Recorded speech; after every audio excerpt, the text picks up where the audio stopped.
Hello, everyone. It's Rob here. Listen, it's YouTube. You know what to do. Hit the bell and the thumbs up, right? Okay, I'll talk to you later. Bye. I wanted to talk about Vietnam. I've been talking about Vietnam quite a lot lately. I'm not quite in the same manic phase. I had if you've been watching the stream, you probably realized or I guess 2 weeks ago, there was a whole week that went by where I was probably thinking about Vietnam 80% of the time that I was awake every single day. My brain just got into this fucked up manic Vietnam mode. And I read that whole book, The Sorrow of War, about in 2 days. But it's kind of a great excuse though. We talked a little bit about Vietnam on Monday, and it just talking about foreign policy, the United States foreign policy before and after World War II. And how Vietnam slots into that, the whole Fourth Reich shit.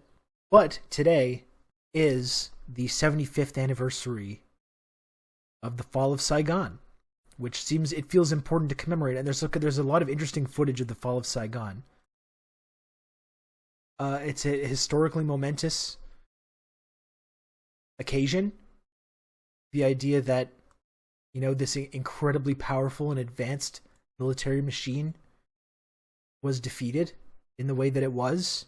This is the news clipping from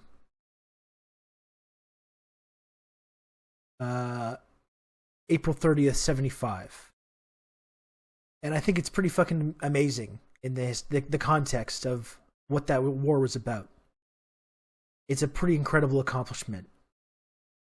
The fact that the Viet Cong were able to outlast them. Pretty amazing.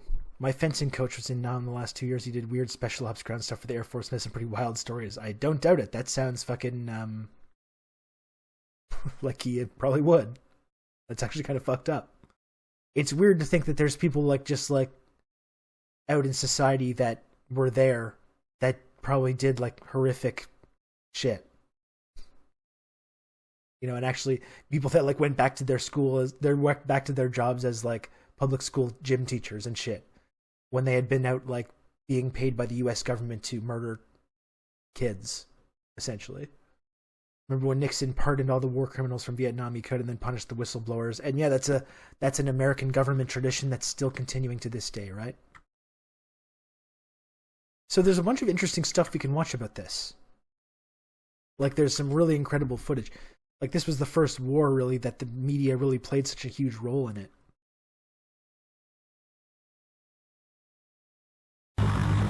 From midday to past midnight, a constant shuttle of naval helicopters from the American 7th Fleet airlifted out of that embassy more than 5,000 people.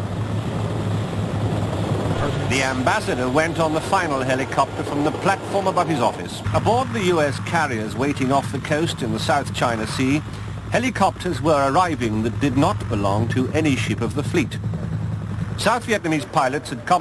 Yeah, Solidaire, that's a great point. Imagine being in America, knowing full well what happened at Dien Bien Phu and thinking they could ever overcome the determination of the Vietnamese to be free, not to romanticize the bloody struggle of the war, but holy shit, read a room.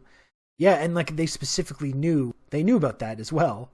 And I remember there was, I saw footage the other day of LBJ,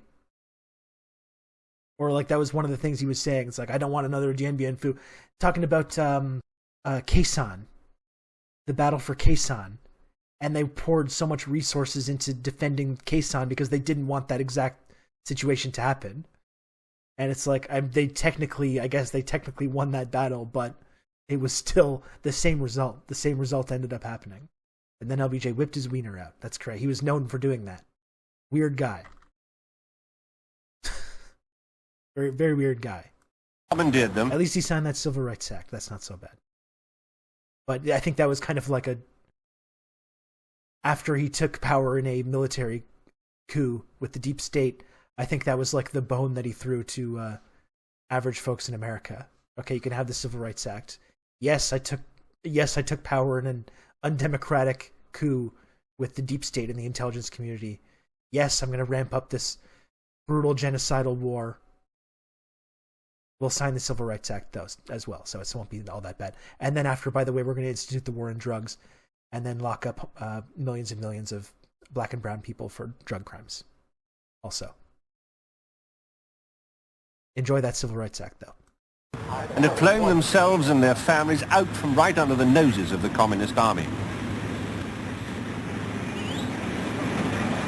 They joined the ranks of refugees aboard, but there was no room for their machines on deck, and so millions of dollars worth of helicopters were simply pushed overboard.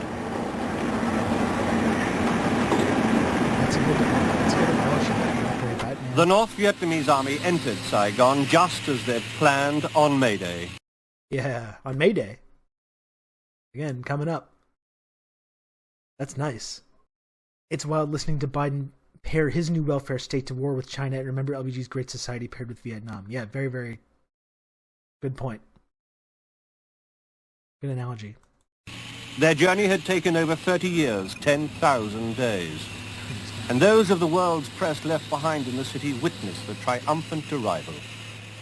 This is a historic moment, the arrival of the North Vietnamese regular army in Saigon, right in the middle of Saigon, just after 12 o'clock, just after noon.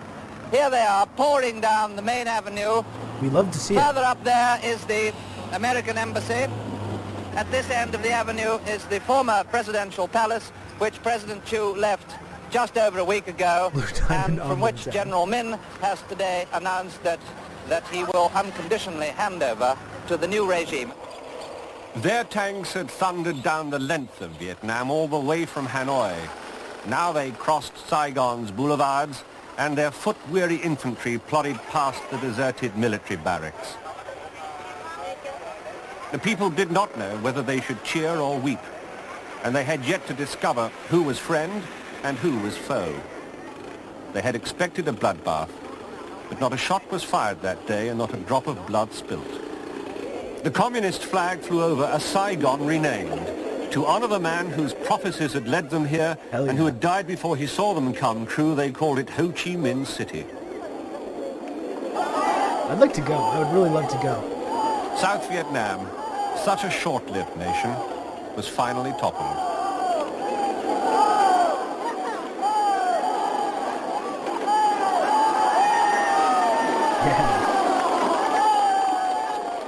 Ho Chi Minh City, that's right. This has some interesting clips too. Tuesday, April 29th. The streets of Saigon, usually jammed with traffic at the morning rush hour, Man, are that quiet. rocks. The attack by communist aircraft at Saigon's Tan Son Nhut airport the day before has prompted a 24-hour curfew. And the only people on the streets are ambulance drivers and policemen. With communist forces only a few miles...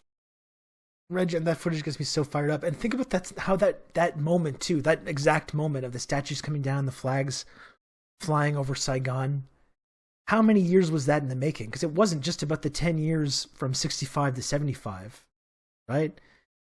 You had a full century and change prior to that of occupation with the French, the beginning of the French campaign in Vietnam, the creation of French Indochina, 100 years, and then into the tumultuous times of World War II, when it gets annexed by the Japanese.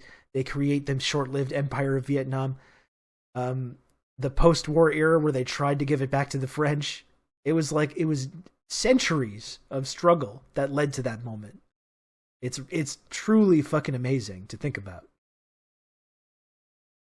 Yeah, millions of deaths. Like that's only in the 10 years preceding that.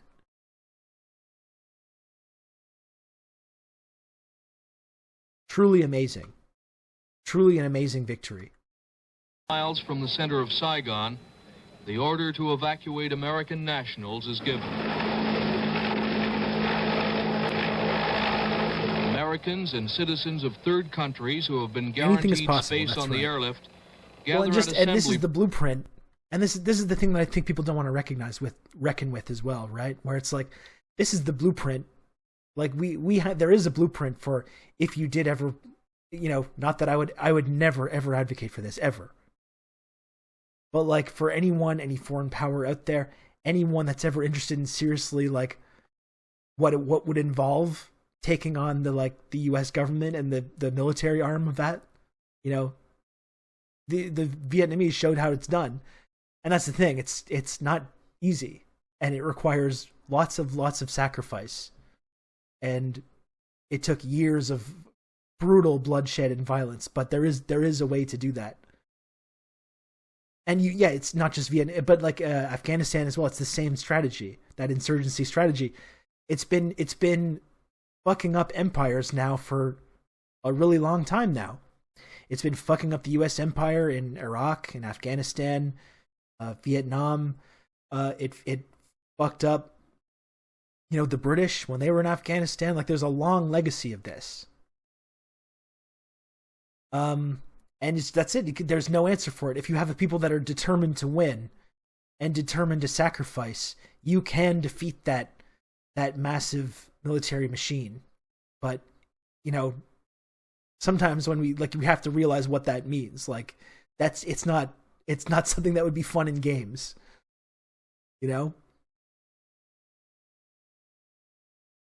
Points for the bus ride to Tan Son Nhut Airport. But the buses have to be abandoned when helicopters at Tan Son Nhut come under fire from both Communist and South Vietnamese troops.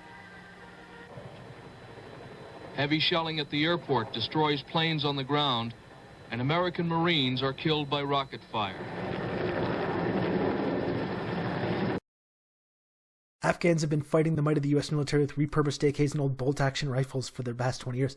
Like, I was reading because we did a couple months back talking about the retreat from Kabul, when the British Empire got absolutely fucking owned severely. One of the most severe ownings in the history of the British Empire, the retreat from Kabul.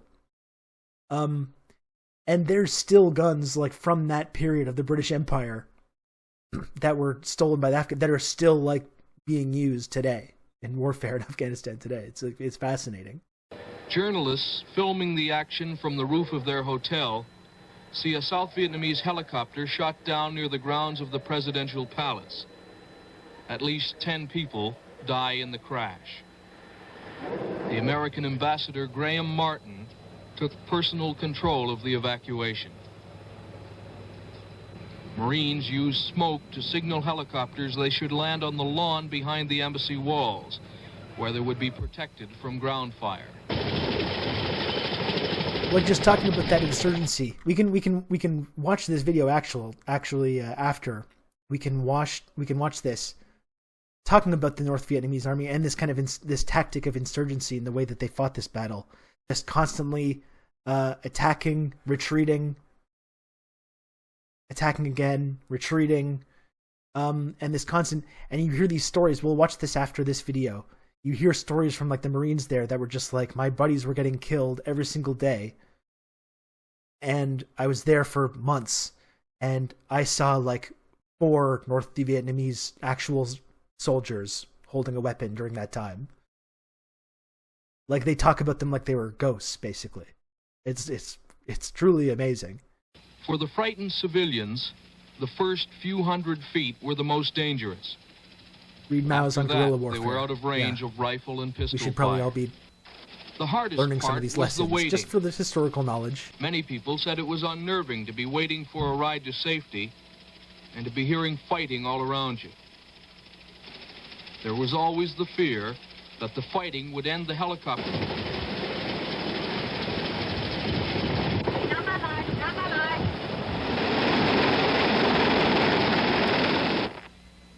Those South Vietnamese not lucky enough to have been chosen for evacuation defied the curfew and stood outside the embassy gate, begging for a seat on the helicopter. And this is what you get for making a deal with the United States of America. Many of these people have relatives in Canada. Some carried visas issued by the Canadian embassy in Saigon. This is what you get for making a deal with the United States of America. They're like, oh shit, now our city's falling. Your big bad military invasion didn't actually work. Our city's falling. Can we leave too? Because we're like on the hook for all these war crimes you've been doing. So we're going to need to actually get a lift out of town now. And the Americans are just like, no thank you.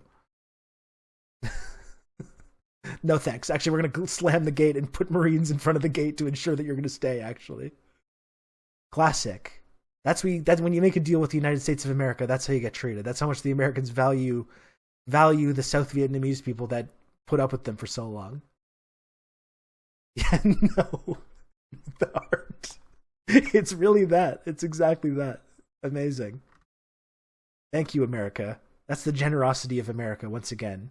What a place. What a country. But for most, it wasn't enough to get them a ride out. We hear you, we see you, and close the fucking gate. And then the Marine at the gate probably ends up homeless in America. That's right. So just to really complete the cycle.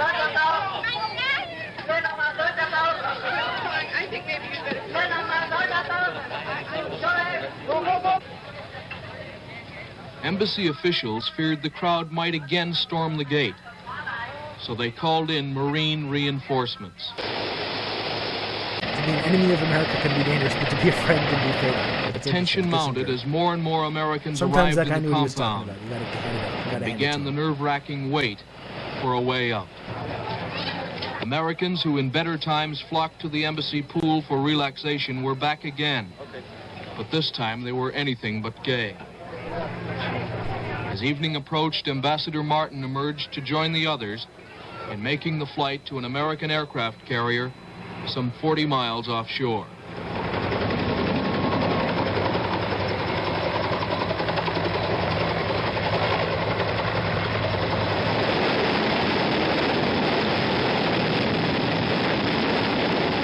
There you go, big There were guy more than aboard. 80 helicopters shuttling people out to the carriers.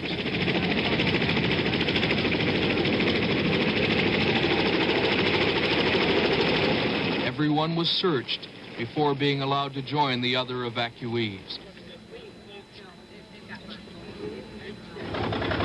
South Vietnamese Army pilots flew their families to safety aboard the carriers as well.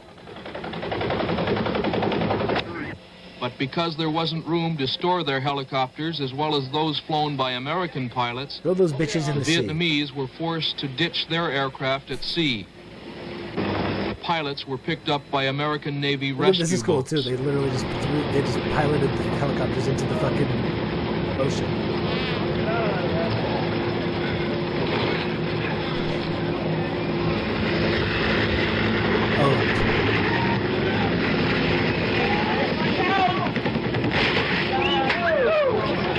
As dusk fell on Saigon, helicopters were still taking people out of the embassy compound. In all, approximately 7,000 people, most of them Vietnamese, were airlifted to safety during the 12-hour I'm Steve-O, and operation. this is Crash a Helicopter. Desperate Vietnamese remained at the embassy gate, hoping against hope that they too would be evacuated. You're not getting evacuated. But for them, there was to be no flight to safety. USA.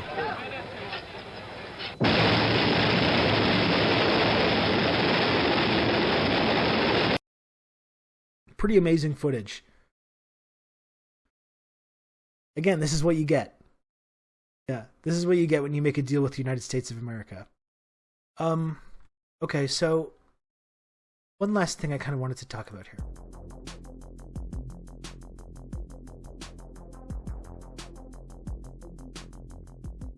Down a little.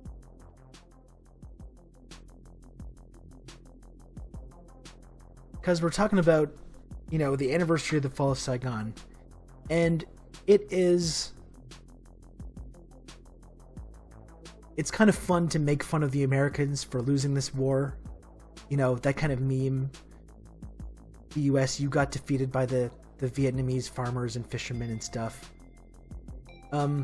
It's enjoyable to see the footage of the Fall of Saigon and the flags going up. But you also have to wonder, like, who really did win that war? Though, of course, the Vietnamese people did. I mean, it was absolutely a victory for the Vietnamese people. Don't want to take anything away from that. But, like, when you think about, like, the military contractors, did they lose? Did the military contractors lose? The people that were, you know, building the helicopters and the people that were making the napalm and the Agent Orange and the weapons, they didn't lose. It was actually a great situation for them. A 10-year quagmire was a great situation for the weapons contractors. They made off like fucking bandits. Capital always wins. That's it. So that's something we have to center that in our understanding of this. all these companies like really benefited from this. And like, how did it even impact American foreign policy? Did America learn any lessons from this?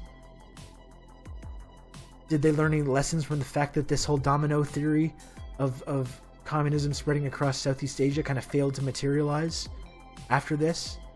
Did it make them change any of their strategies about, hey, maybe we should be like allowing these nations to, these former colonialist nations to, you know, develop under their own independence? No.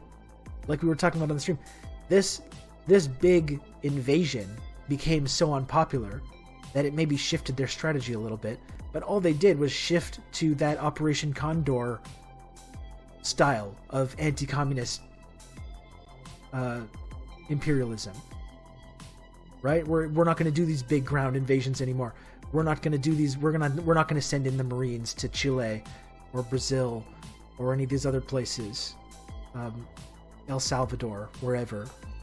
They just shifted to a different strategy where, like, now we're doing the insurgency. Like, now we're not sending in the troops. We're just sending in CIA advisors and spooks. We're going to fund dissident groups. We're going to fund right-wing death squads. We're going to overthrow democratically elected governments. And the violence was just the same. The violence was just the same. The violence never went away. So yeah, they stopped doing these invasions. They learned, I guess, on a certain level, they changed their strategy after Vietnam, but they didn't actually learn lessons about anything. They continued the exact same foreign policy. They just continued the exact same foreign policy. They just changed their strategy a little bit. But the political repression, the violence, the brutality, the forcing their economic model at gunpoint, that continued.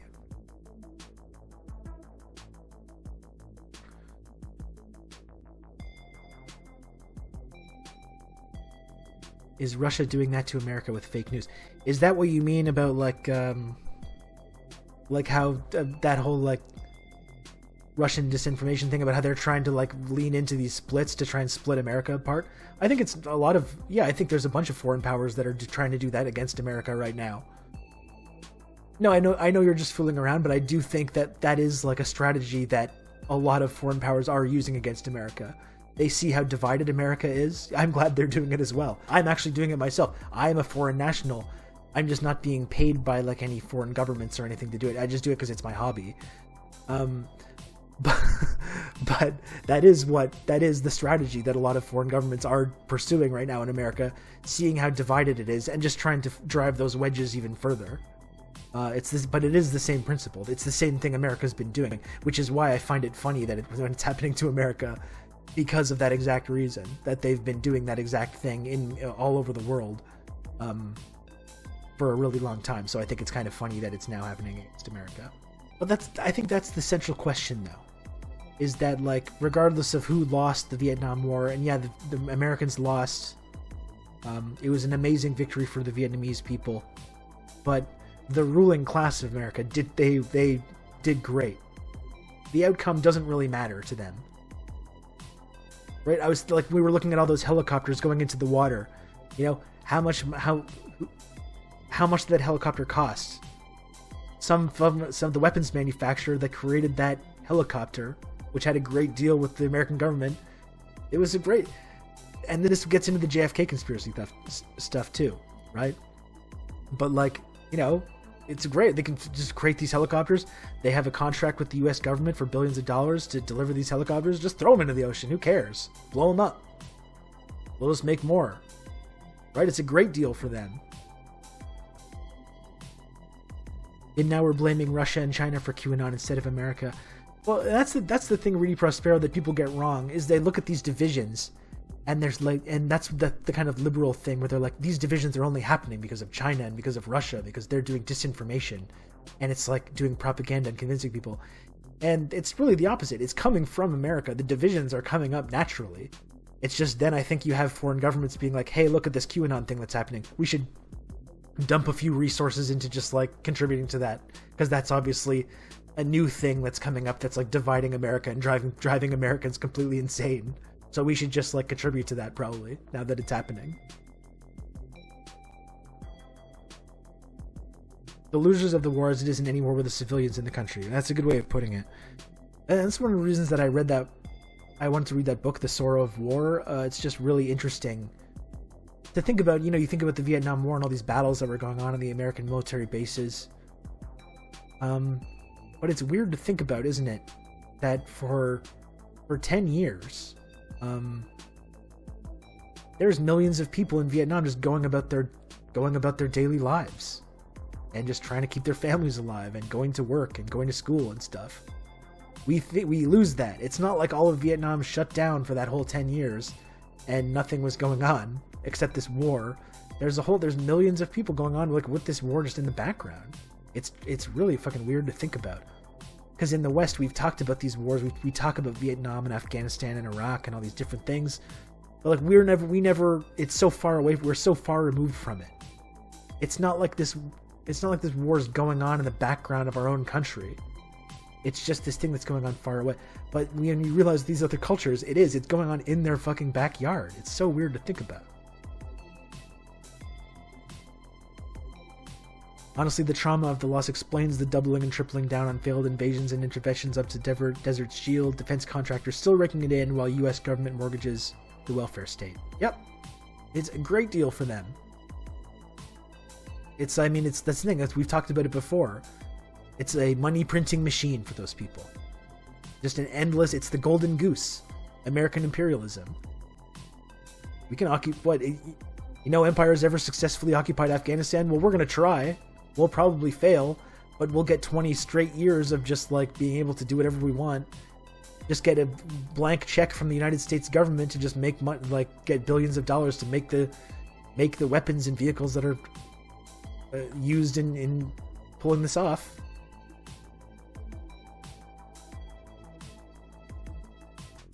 But it gets into the JFK stuff too. The JFK assassination. It's directly related to it. Because if you believe the idea that JFK was planning on winding down the Vietnam War, you realize like exactly there's a motive. There's a very strong motive to take him out if that's the case. And people had the power and ability to do it. Alright, that's the end of the video, everyone. Thank you for watching it. If you haven't already, hit the thumbs up, hit the bell, leave a comment or whatever, or don't. And I'll talk to you soon, okay? Alright, bye.